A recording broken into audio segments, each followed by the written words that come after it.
तो नमस्कार, मैं हूं वीरेश सिंह। आईटीआई के टॉक शो में आपका स्वागत करता हूं। आज आईटीआई के एक बहादुर छात्र की स्टोरी, उसके मुंह जबानी बताता हूं कि मोहित कुमार उत्तर प्रदेश के कितना परेशान हुआ था। तो वो खुद आज लाइव शो में आकर के आपको अपनी कहानी बताएगा। और ऐसे ही वीर स्टूडेंट, बहादुर स्टूडेंट को मैं सामने इसलिए लेकर के आता हूं कि ताकि आपको ये पता चले कि आपकी लड़ाई आपको खुद लड़ना पड़ता है सिस्टम के साथ। अगर आप हाथ पे हाथ रख करके बैठे रहेंगे तो ये सिस्टम काम नहीं करता है। मोहित कुमार की कहानी उसकी जुबानी से सुन लीजिए इस बार। तो मोहित, बहुत बहुत धन्यवाद तुम्हारा। आज मैं तुमको जो है अपने शो पे ले आया हूं ताकि जो तुम लड़कों के प्रेरणा स्रोत बनो। और सबसे पहले अपना परिचय बताओ और फिर बताओ कि तुम्हारे साथ हुआ क्या क्या था। जी सर। सर, मेरा नाम मोहित है और मेरे पापा जी का नाम शिवराम सिंह है। मैं जिला बिजनौर से हूँ जी। और मेरे साथ सर आईटीआई में फोटो की प्रॉब्लम थी और वहाँ पे मैं टीचरों से कहा कि सर मेरा ये प्रोफाइल पर फोटो गलत है। तो उन्होंने कहा हम सही करा देंगे। लेकिन मेरी परीक्षा हो गई, उसके बावजूद 6 महीने हो गए, फोटो मेरा नहीं चेंज हुआ। फोटो नहीं चेंज हुआ। उसके बाद मेरा एक वैकेंसी में मेरा सिलेक्शन था एसएससी जीडी में, आर्मी में अग्निवीर का। हाँ, तो वहाँ पे मेरी मार्कशीट ना लेकिन से मैं वहाँ नहीं जा पाया, ज्वाइन नहीं कर पाया।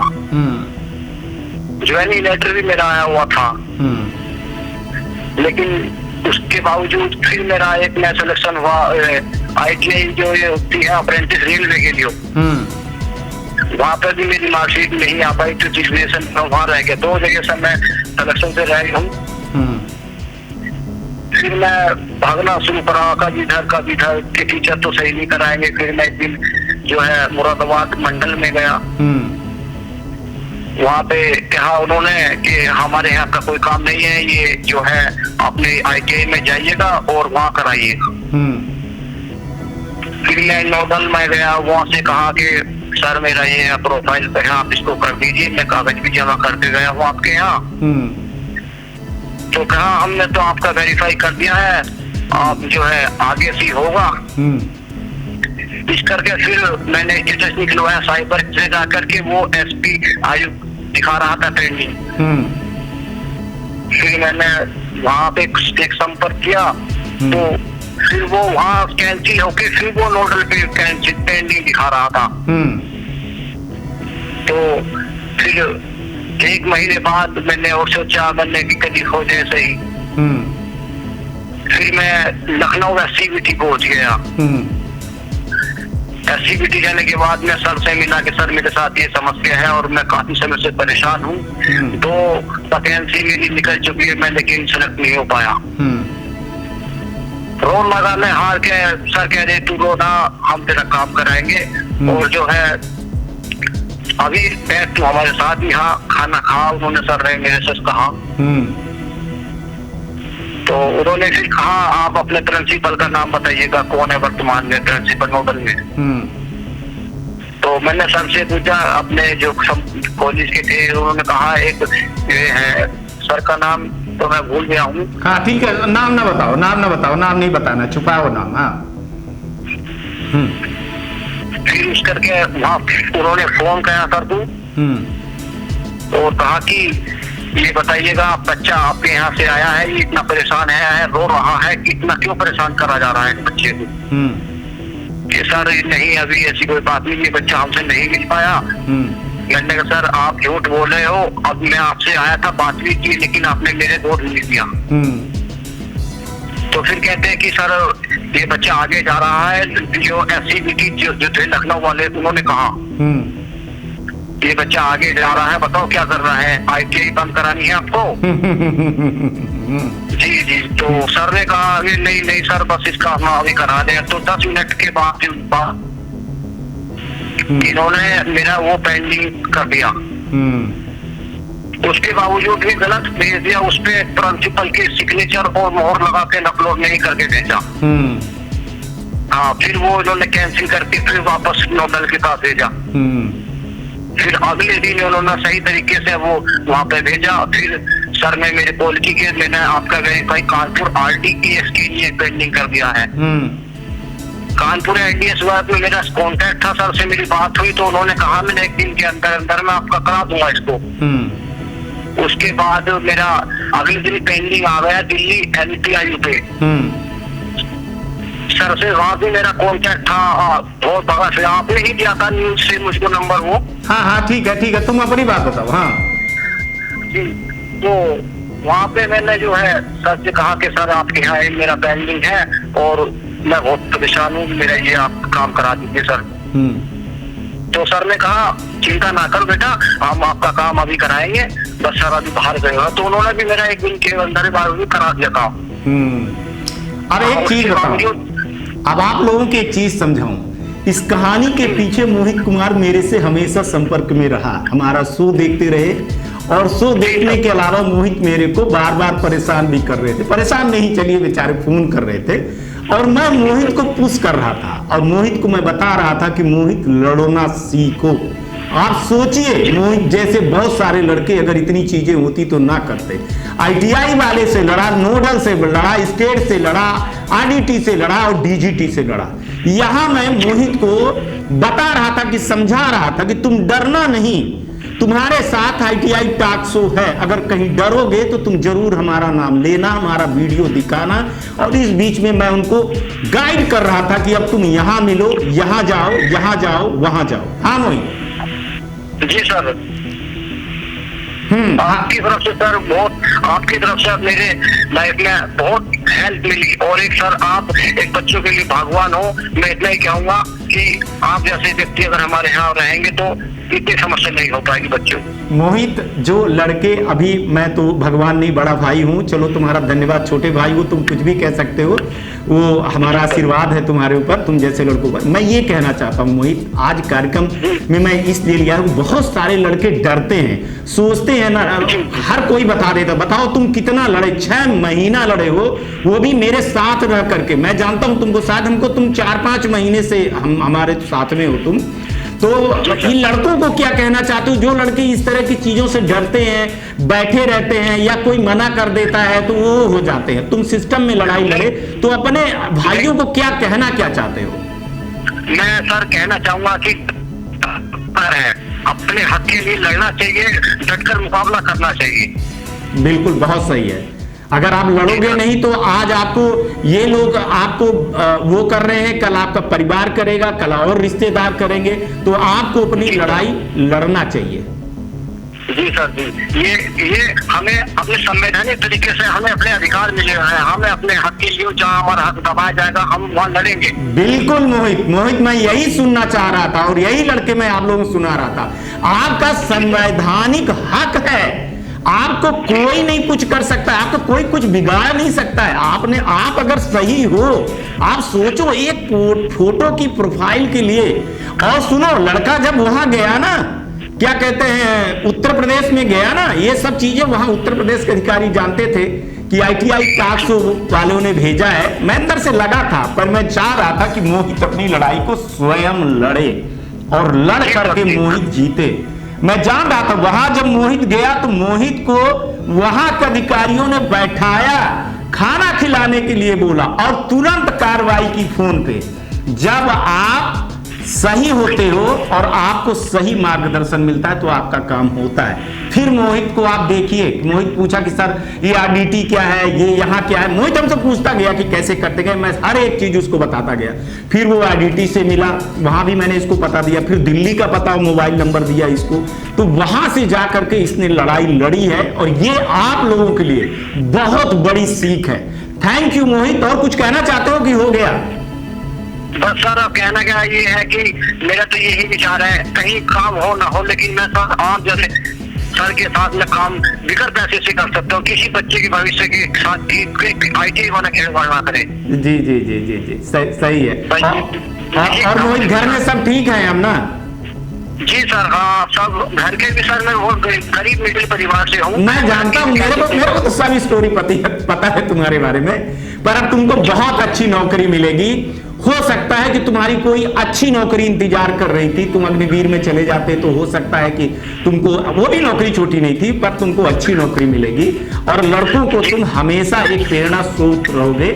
मैं कभी शो पे ऐसी चीजें नहीं ले आता हूं, लेकिन मोहित तुम्हारी लड़ाई को देख करके, अभी कल परसों तुम्हारा रिजल्ट अपडेट हुआ है, तो उस चक्कर में मैं ले आया कि लड़कों को ये बताने के लिए कि जो नए लड़के हैं तो वो देखिए मोहित कुमार जैसे लड़कों के बारे में। ठीक है, thank you Mohit, thank you. ठीक है सर, थैंक यू, धन्यवाद सर। धन्यवाद। ठीक है, नमस्ते सर। तो ये मोहित कुमार की स्टोरी थी। मोहित को मैंने चाह रहा था कि मोहित स्वयं लड़े, क्योंकि मोहित में मैंने देख लिया था कि मोहित लड़ने वाला छात्र है, ये डरेगा नहीं। आईटीआई वाला डरा रहा था, नोडल डरा रहा था, कई बार स्टेट में गया तो स्टेट वाले भगवा देते थे। हमने कहा एक काम करना मोहित, मेरा नंबर ले लो और वीडियो जो है ना मेरा मोबाइल पे ले लो, ठीक है। कहीं पे भी जाना ना तो सबसे पहले दिखाना है कि ये देखिए आईटीआई टाक्सू वाले हैं और इन्होंने बोला है, ठीक है। और हम यहाँ पे शिकायत की, उन्होंने आपका नंबर दिया, यहाँ दिया है। वो यहाँ से लेकर के दिल्ली तक लड़ाई लड़ा, अपना नाम बताया, अपना मोबाइल नंबर बताया, साथ में मेरे को लिया। मैं कोई बहुत बड़ा वो नहीं हूं, पर मैं उसको लड़ाना सिखाया, वो लड़ा और जीता। तो यही कह रहा हूं कि अगर आप ये सब चीजें करो, डरो नहीं, मैं आपके साथ में खड़ा हूं, कभी भी आपके साथ अन्याय नहीं होने दूंगा। इसीलिए मैं आरटीआई लगा करके अभी आप देखना कि बहुत सारी चीजें अभी आपको देखने को मिलेंगी कि क्या क्या चीजें हैं और क्या क्या सुधार हो रहे हैं। अब चलिए रिजल्ट के बारे में मैं आपसे बात करूं। देखिए रिजल्ट को लेकर के मैं आपको बताऊं कि 2-3 दिन से मैं जो खबर देता हूं ना, वही शुरू से जो मैं खबर देता हूं वही है। बाकी लोग तो आपको बेवकूफ़ बनाते हैं, आप बेवकूफ़ मत बना करिए। देखिए मैंने आपको पहले बता दिया था, खबर तो वो है ना कि जो किसी को ना पता चले और फिर आपको पता चल जाए, वो खबर है, उसका मतलब होता है। बाकी तो फेक न्यूज सब कोई फैलाते रहते हैं, है ना। तो फेक न्यूज चलती रहती, फिर बाद में न्यूज चलती, कई लोग हमारे न्यूज को बना लेते हैं। तो आप लोगों को सिर्फ मैं इतना कहना चाहता हूं कि देखिए वहां मैंने बताया था आपको दिखाया भी था कि 2-3 जगह का डेटा नहीं पहुंचा था। तमिलनाडु में जो है तो बारिश के कारण एग्जाम नहीं हुए थे। आज हमारी जो है तो मैंने कल हमारी जब शाम को बात हुई करीबन 9-9:30 बजे, विधिवत मैंने जानना चाहा कि सर आप एक्चुअली में सारी स्टोरी बताइए। लड़कों को जाना, लड़कों का हक है कि अगर उनका 26 तारीख को आपने बोला था कि रिजल्ट आएगा तो क्यों नहीं आया। देखिए ये परेशानी का सबब बनता चला जाता है। लड़के सोते नहीं है, कम उम्र के हैं, 14 साल से लेकर के 24 साल के बीच के बच्चे हैं। कोई ये बहुत बड़े बच्चे नहीं है कि इनको बहुत ज़्यादा जो है तो ये है एक्सपीरियंस है, और इस पर वो छटपटाहट रहती है लड़कों को। तो आप उसके बारे में हमको बताइए। उन्होंने बताया देखिए सिंह साहब क्या होता है कि मैंने लिखा था 26 तारीख को, लेकिन बारिश हो गई, ऐसे आपदा आ गई, तो फिर मैं क्या कर सकता हूँ। ऐसे तो नहीं कर सकता हूँ कि एक लड़के की मैं रिजल्ट निकाल दूँ, दूसरे लड़के का रिजल्ट ना रोकूँ। हमारे लिए लड़के सब बराबर है। मैंने भी माना कि हाँ ठीक है। मैंने बोला सर आप कब रिजल्ट सही बता दीजिए कब आ जाए। उन्होंने रखा कि हमने 30 तारीख, अब भाई बोले कि आपका भी फोन आ रहा था, लड़कों का भी, आप कमेंट हमको दिखा रहे थे, बता भी रहे थे, परेशान हो भी रहे थे, तरह तरह के माने फोन भी आ रहे थे। तो हमने 30 तारीख रख दिया है और हमारे पास जो है तो परीक्षा का डेटा मतलब मैंने आज जो है तो मैंने मंगलवार को मैंने तो आज को न्यूज़ दिखा रहा हूँ, ये रात को वीडियो बन रहा है, बोले मंगलवार को सारे डेटा आ गए हैं और तमिलनाडु के भी डेटा लगभग आ गए हैं। बाकी जो है तो आज मतलब मैंने 27 तारीख को पूर्ण रूप शाम तक में आ जाएंगे। 28 को हम इस रिजल्ट को प्रोसेस के लिए जो है तो विप्रो के हाथ में सौंप दूंगा, वो एजेंसी जो है तो सौंप देगी, वहां पे वो डेटा को मर्ज करना चालू कर देंगे।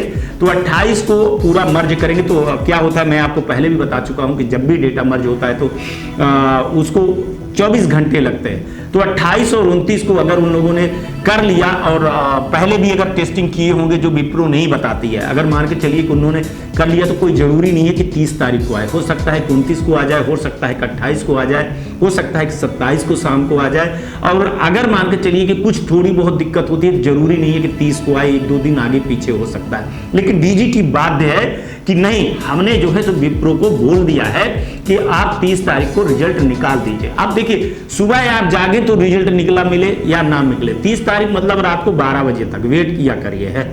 रात को 30 तारीख तक 12 बजे तक वेट करिएगा। सर्वर वाली बात होती है, उसमें कोई वे चीज नहीं होती भाई साहब की आपको कह दिए कि सुबह 12 बजे मतलब माने सुबह आप जागो तो रिजल्ट आ जाए। और डीजीटी ने आज भी हमसे वही चीजें, उनके अधिकारियों ने बोला है कि सर हम वही पद्धति अपनाएंगे। कौन सा पद्धति अपनाएंगे जो 3 उन्होंने बताया कि मेल वाला भी अपनाएंगे, हम देखेंगे कि सर्वर पर लोड अगर बढ़ रहा है तो मेल पर चले जाएंगे, अगर नहीं हुआ तो प्रोफाइल और ITI पे जो जाता है वैसे हम कर ही देंगे। लेकिन हमारा सारा जो है ना, तो इसमें DGT का अब रोल नहीं रह जाता है। अब ये पूरी गेम जो है तो विप्रो पे चली जाती है। विप्रो पे DGT बाध्य नहीं है प्रेशर डालने का, क्योंकि वो सर्वर मशीनी वाली चीज है। मशीन कितना लोड लेती है, कितना लोड नहीं लेती है, कब वो निकालती है। कहो तो आज मैं न्यूज बना रहा हूं और कल ही आ जाए आपके पास, न्यूज बना रहा हूं कल ही आ जाए, वो इतना फास्ट कर दे तो। लेकिन ऐसा नहीं होगा, क्योंकि आज बुधवार को उन्होंने टाइम दिया हुआ। लेकिन हाँ, एक खुशखबरी है कि जो प्रैक्टिकल ED वाला डेटा था वो मंगलवार को पूरे सारे डेटा आ गए हैं, सारे स्टेट के आ गए हैं, कोई उसमें वो नहीं है। अब जो नहीं आए हैं तो अब वो नहीं भेजे हैं तो एब्सेंट है, 00 शो करेंगे, वो तो फिर देखा जाएगा, भगवान मालिक है कि उस पर क्या होगा। लेकिन हाँ, पूर्ण रूप से आ गए हैं।